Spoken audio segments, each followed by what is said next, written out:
नमस्कार दोस्तों मित्रों। मैं सहायक प्राध्यापक NA कार्यकर आनंदीबाई रावरानी कला वाणिज्य विज्ञान महाविद्यालय वैभववाड़ी हिंदी विभाग। दोस्तों, आज हम चर्चा कर रहे हैं प्रश्न पत्र 4 की, और इस 4 में इकाई 3 में से हम आज जो टॉपिक पढ़ने जा रहे हैं वह है कृष्ण भक्ति काव्य। तो कृष्ण भक्ति काव्य में उसकी विशेषताओं के ऊपर ज़्यादातर ध्यान हमारा रहेगा और उसकी जानकारी हम लेने वाले हैं। तो कृष्ण भक्ति काव्य क्या है, पहले इसके संबंध में हम देखते हैं। मित्रों, भक्तिकालीन सगुण भक्ति धारा में कृष्ण काव्य में कृष्ण भक्ति को अधिक महत्व दिया गया है। मध्यकालीन सगुण भक्ति के आराध्य देवताओं में भगवान श्री कृष्ण का स्थान जो है वह सर्वोपरि है। कृष्ण भारतीय पुराण और इतिहास दोनों में सर्वाधिक वर्णित भी हुए हैं। जो विद्वान महाभारत को इतिहास की घटना मानते हैं वे भारतीय इतिहास का सर्वाधिक प्रभावशाली व्यक्ति कृष्ण को ही ठहराते हैं। महाभारत युद्ध के सूत्रधार के रूप में उनका बुद्धि कौशल, पराक्रम, पुरुषार्थ और तेजस्वी व्यक्तित्व सर्वत्र व्याप्त है।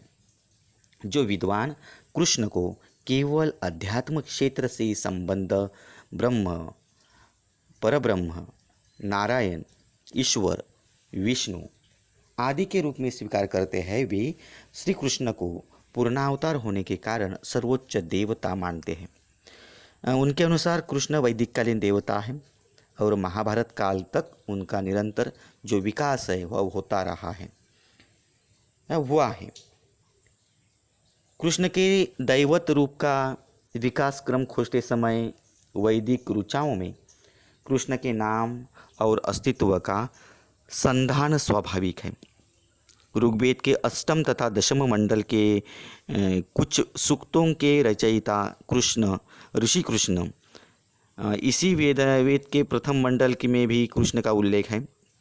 इसी प्रकार कौशिक के ब्राह्मण में आंगिरस ऋषि के शिष्य कृष्ण का वर्णन है।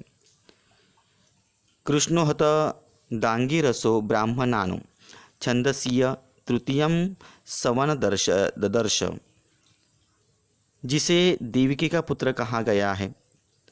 इन समस्त वर्णनों के आधार पर वैदिक वाङ्मय में कृष्ण का अस्तित्व स्वीकार करने वाले विद्वानों ने एक समस्या उत्पन्न कर दी है कि वैदिक कृष्ण और महाभारतकालीन कृष्ण दो व्यक्ति है या एक ही कृष्ण को उपासना के क्षेत्र में विविध रूपों में स्वीकृति मिलती गई है। भारतीय विद्या के विख्यात पंडित डॉक्टर भंडारकर ने यह सिद्ध किया है कि वैदिक कृष्ण महाभारत के कृष्ण से कोई संबंध नहीं है उसका। ये दोनों पृथक व्यक्तित्व रखने वाले हैं।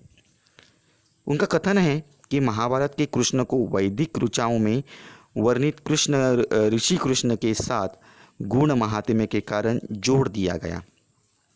लोकमान्य तिलक भी आंगिरस कृष्ण और गीता के उपदेष्टा महाभारतकालीन कृष्ण को पृथक पृथक वे मानते हैं। महाभारत में वर्णित कृष्ण का प्रारंभिक रूप सामान्य मानव का रूप है, किंतु बाद में यह ग्रंथ परिवर्तित और परिवर्धित होता रहा तथा कृष्ण परब्रह्म, विष्णु, नारायण आदि के प्रतिरूप परम देव के रूप में वे प्रतिष्ठित हो गए। महाभारत में कृष्ण ऋषि सात्वत यदुवंशीय क्षत्रिय के रूप में वह अंकित है। गीता में वे स्वयं कहते हैं कि मैं ऋषियों में वासुदेव हूँ। सभा पर्व में राजसूय यज्ञ के प्रसंग में भीष्म द्वारा कृष्ण को सर्वश्रेष्ठ और पूज्य ठहराना उनके गौरव का संकेत देने वाला है।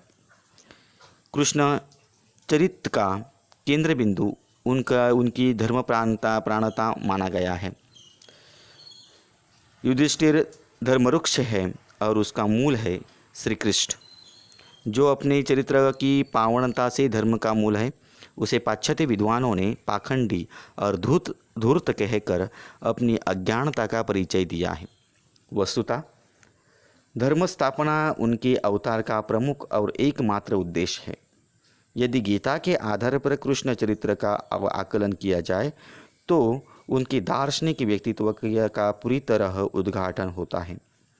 वेदांग ज्ञाता कृष्ण ने व्यवहारिक स्तर पर दर्शन को गीता में पहली बार प्रतिष्ठित किया है, जिसके अनुशीलन से यह स्पष्ट हो जाता है कि जिस कृष्ण जहाँ वर्णित है वह उनके परम देवता का परिचय रूप है। महाभारत और गीता के बाद पुराणों में कृष्ण का जो रूप विकसित हुआ है उसका चित्रण जो है इस साहित्य में हमें मिलता है। दोस्तों, ये सारी कल्पनाएं किसी तर्क प्रमाण पर प्रतिष्ठित न होने के कारण मान्य नहीं हो सकती। गोपाल कृष्ण के संबंध में पाश्चात्य विद्वानों के अनुकरण पर भारतीय विद्वानों ने भी यह लिखा है कि वासुदेव धर्म ईसा की प्रारंभिक शताब्दियों से ही दक्षिण तक पहुंच गया था। वहाँ उसका सम्मिश्रण आभिरों की प्रेममयी गोपाल उपासना से हुआ। फलतः गीता के वासुदेव तथा आभिरों के बाल गोपाल की अभिन्नता स्थापित हुई और यही से पुराणों में गोपाल कृष्ण की कथाओं के प्रवेश का सूत्रपात होता गया। इस प्रकार की कल्पनाओं का न तो कोई पुष्ट आधार है और न ही कोई ऐतिहासिक प्रमाण है।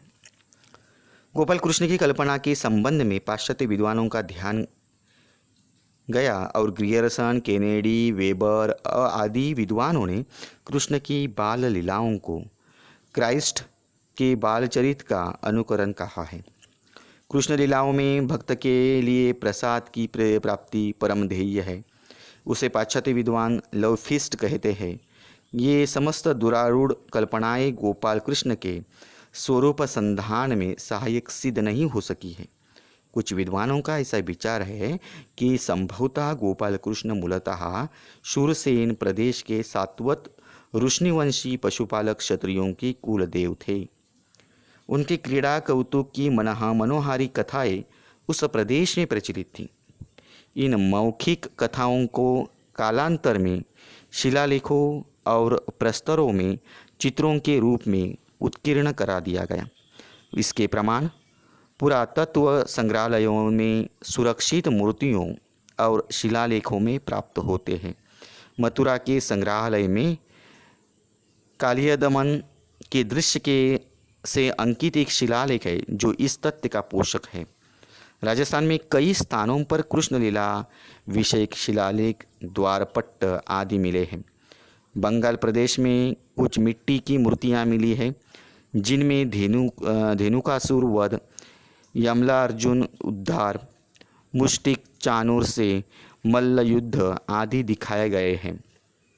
ये सब प्रमाण इसको पुष्ट करते हैं कि गोपाल कृष्ण की लीलाओं का क्राइस्ट के बाल चरित्र से किसी प्रकार का कोई संबंध नहीं है, किंतु इतना अवश्य मानना होगा कि गोपाल कृष्ण तथा ब्रजनंदन कृष्ण की लीलाओं का प्रारंभ पुराणों से हुआ और पुराण साहित्य में स्वीकृत श्री कृष्ण संबंधी किसी प्रचलित परंपराओं ने इसे प्रभावित किया है।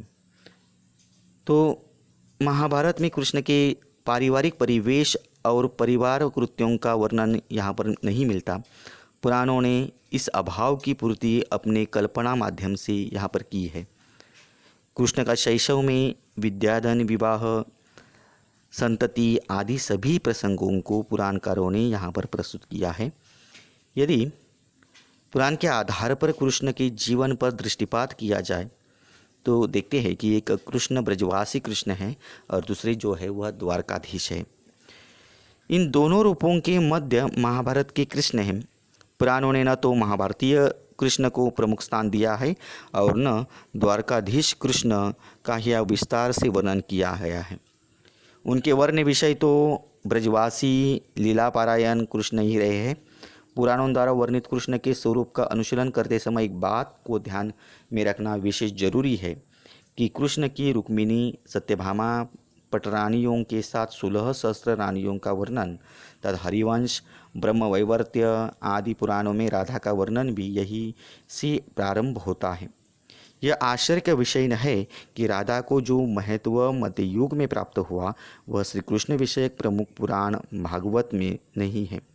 अन्य पुराणों में राधा का विशद वर्णन है और समन्वय संभवतः इसी का परिणाम है कि राधा नायिका का स्थान ग्रहण कर सकी।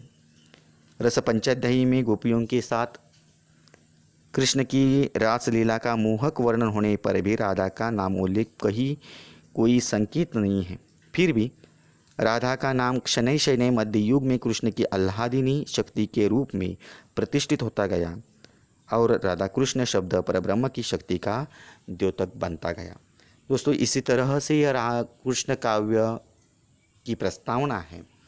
अगले वीडियो के जरिए हम देखेंगे कृष्ण काव्य की विशेषता।